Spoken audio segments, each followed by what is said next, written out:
My name is Mette Stochkendahl. I'm an associate professor at the Department of Sports Science and Biomechanics, and I'm also senior researcher at the Chiropractic Knowledge Hub. Further, I'm affiliated with the Center of Muscle and Joint Health, and my research interests, I've tried to sum them up in kind of three overall bubbles. I have a clinical background as a chiropractor, so I'm obviously interested in musculoskeletal health, especially back pain. It's one of the most prevalent conditions across the world, so there's a lot to be done there. I'm interested in how we treat it, and especially how patients self-manage their situations, because in terms of treatment, there's not a lot we can do about back pain. I'm especially interested in the primary healthcare sectors and how both patients and clinicians perceive the back pain and musculoskeletal health problems, and also about how clinicians handle their patients. What do they actually say to them, and how do they promote self-management and other types of treatments? Not much is known about that, apart from they don't follow the clinical guidelines.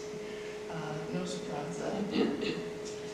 I have recently worked in a very large clinical project where we developed an app for patients with low back pain that was supposed to help them self-manage their situation. And that's one of the digital health interventions that I'm interested in. How does these interventions promote health? Again, how do patients self-management? How do we communicate through these apps or other types of digital health interventions? Just pushing passive information doesn't seem to be very effective.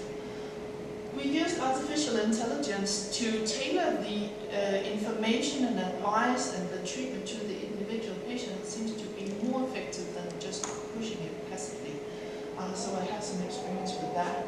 It was a large transdisciplinary group. We were behavioral scientists, low back pain experts and clinicians and computer scientists. And we used a large framework called intervention mapping. It's another framework than the MRC, and I actually teach it, so if you're interested in knowing more, I do know some, and I've used it in other projects as well. Oops. Good. The last point is work disability prevention. So what happens with people who suffer from, for instance, low back pain or other musculoskeletal problems in the workplaces? How can they continue working despite being in pain? In coming years, we will face problems with a smaller workforce. It's all the Western worlds who have this problem. The workforce is aging.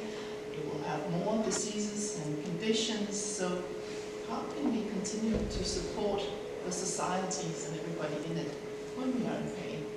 That relates to stay at work, but also return to work, and how do all the stakeholders in workplaces, in the healthcare sector, in the social security system, how do they interact and help coordinate return to work, stay at work for people with musculoskeletal problems?